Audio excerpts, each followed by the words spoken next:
안녕하세요. 모두의 교회 이목사입니다. 오늘은 사람의 생명이 피고 지는 죽음에 관한 이야기를 나누어 보고자 합니다.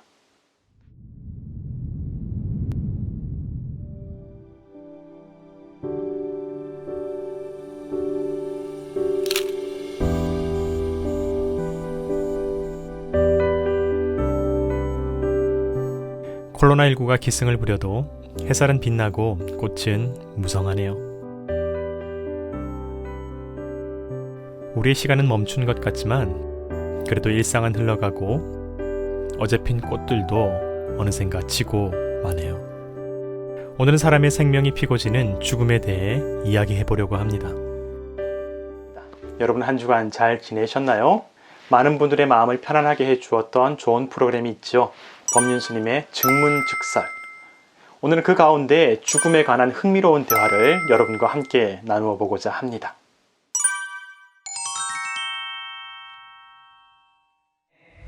죽으면 어떻게 되는지 궁금합니다.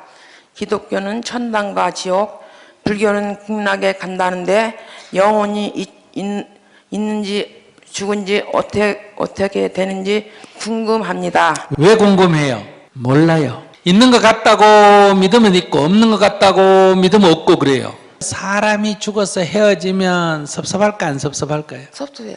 섭섭하니까 예. 어디 갔는지 궁금한 건 당연한 거예요. 예. 좋은 데 간다 할 때가 덜 섭섭해요. 나쁜 데 간다 할 때가 덜 섭섭해요. 죽고 나는데 아무것도 없다 이게 듣기가 좋아요. 죽고 나서 좋은 데 갔다 이게 듣기가 좋아요. 예. 내가 죽어도 좋은 데 간다 이렇게 생각하면 좋으면 그냥 죽으면 좋은 데 간다 이렇게 생각하면 되잖아요. 있나 없나 진짜가 거짓말이가 이런 거 물을 필요가 없고 죽으면 좋은 데 간다 이렇게 생각하면 좋아요.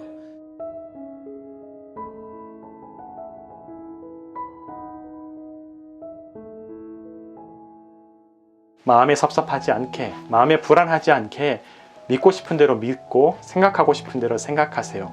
바로 이것이 스님의 대답이었습니다. 스님은 정직하게 자신이 알지 못하는 것을 분명하게 얘기합니다. 저는 이분의 대답이 참 현명하다고 생각합니다. 우리가 살면서 알지 못하는 것을 아는 것처럼 얘기하면서 우리의 삶을 어지럽히고 혼란스럽게 만들 때가 얼마나 많습니까?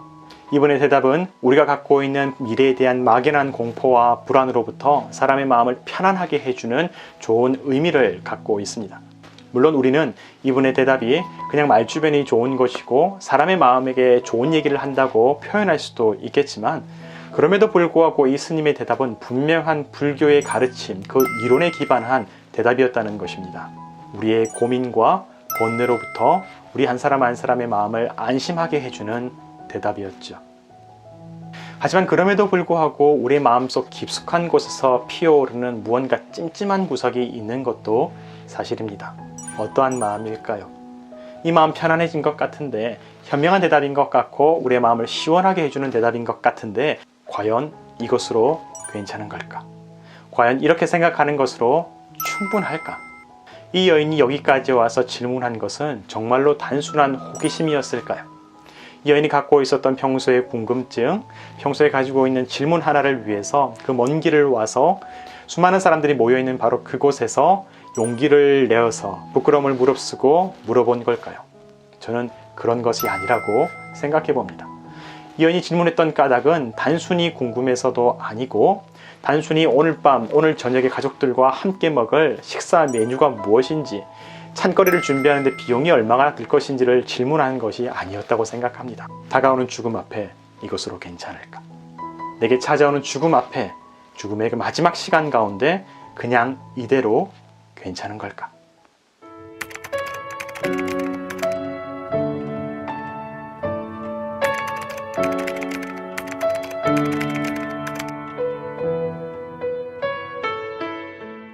우리 모두는 죽음에 대한 불안을 갖고 있습니다.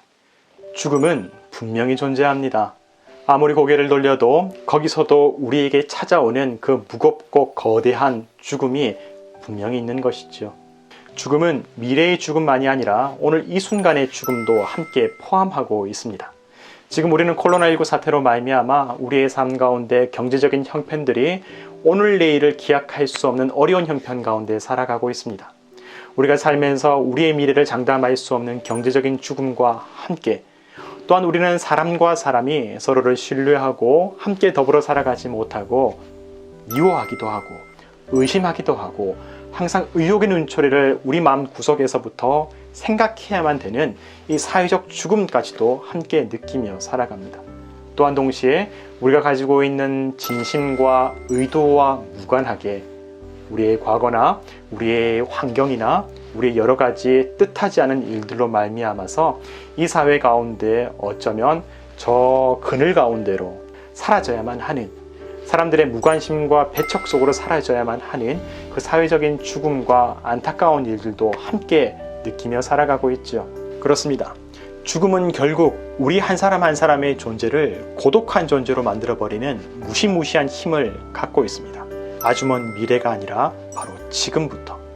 지금 당장의 형편이 좋아도 또 가지고 있는 소유가 넉넉해도 소용없을 때가 있습니다. 우리 마음속의 불안과 우리의 공포, 또는 우리의 삶 가운데 경험하는 많은 일들 속에서 이 여인이 말하는 것처럼 봉사도 하고 좋은 일도 해보려고 합니다. 여러 가지 일들을 통해서 이 마음 가운데 안심을 찾아보려고 합니다. 그래서 간혹 우리의 마음 가운데 잠깐이라도 안도감이 찾아오는 구석이 분명히 있습니다. 하지만 그 잠깐의 시간이 지나가게 되면 다시금 이 불안과 공포는 우리의 마음을 휘몰아치게 만들죠. 그러면서 우리의 많은 일들이 참 허무하고 헛되구나 라고 하는 생각들을 우리가 갖게 만듭니다. 그래서 우리는 되묻게 되는 것입니다. 죽음이 분명히 우리를 집어삼키려고 하는데, 죽음이 바로 저기 서 있는데 마음만으로, 그것만으로 과연 충분한 걸까?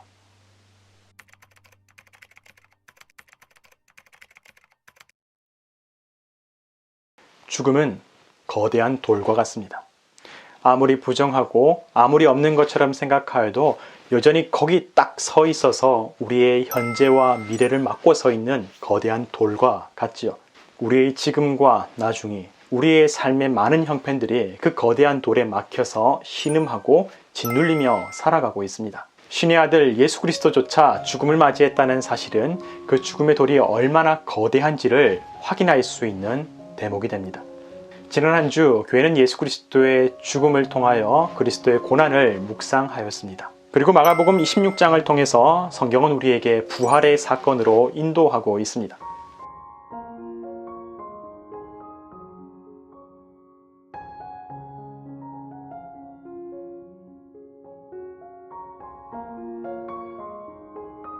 기독교 2000년의 역사 가운데 부활이라고 하는 사실은 모든 교회의 역사 가운데 가장 중요한 사건이라고 말할 수 있습니다.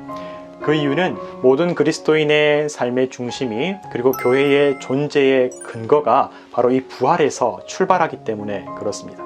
하지만 그에 비해 이 사건은 너무나 담백하고 또 소박하게 기록되어 있습니다. 서로 말하되 누가 우리를 위하여 무덤 문에서 돌을 굴려 주리요.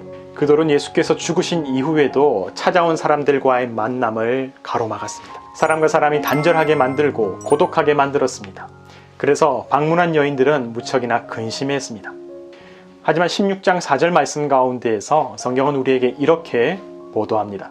눈을 들어본 즉 벌써 돌이 굴려져 있는데 그 돌이 심히 크더라. 그 돌이 이미 옮겨져 있었다. 결코 옮길 수 없을 것 같은 거대한 돌이 옮겨져 있었습니다. 사람의 힘으로는 그 누구도 해결할 수 없는 거대한 죽음의 돌이 옮겨져 있었을 때에 성경은 천사를 통해서 부활의 소식이 여인들에게 다가왔다는 것을 우리에게 알려주고 있죠. 죽은 자가 살아난 사건, 있을 수 없는 일이 일어난 사건이 여인들의 삶 가운데 경험되었습니다. 과연 이 일이 가능할까? 꿈조차 꾸지 못했고 상상조차 하지 못했었죠. 여인들은 이해한 것이 아니고 설명을 들은 것이 아니고 납득한 것이 아니었습니다. 그저 당황하고 두려워하고 이게 무슨 일이지 얼떨결에 우두커니 방황하고 있었습니다. 여러분, 그렇습니다. 성경이 우리에게 일러주는 것은 바로 이것입니다. 우리에게 부활의 사건이 찾아왔다는 것입니다.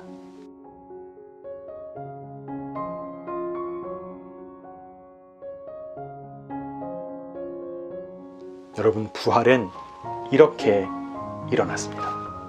저는 그 부활을 믿습니다. 혹시 여러분은 어떠신가요? 어떠한 불안과 어떠한 근심도 없으신가요? 혹시 여러분에게 불안이 있다면, 혹시 여러분 가운데 근심과 찜찜한 구석이 있다면 저는 우리 모두에게 한 가지가 필요하다고 생각합니다. 그것은 바로 우리 모두에게 부활의 사건이 필요하다는 것입니다. 좋은 마음도 좋고요. 유익한 설명도 괜찮습니다. 그럼에도 불구하고 우리에게는 가장 간절한 것이 있습니다. 그것은 바로 설명이나 정보가 아니라 사건이 필요합니다. 오늘의 현실이 변화되는 사건, 절망이 사라지고 희망이 찾아오는 사건, 깜짝 놀라게 만드는 우리의 일상의 변화가 우리는 반드시 필요합니다. 그것이 바로 부활의 사건이 아니겠습니까? 우리에게는 부활의 사건이 필요합니다.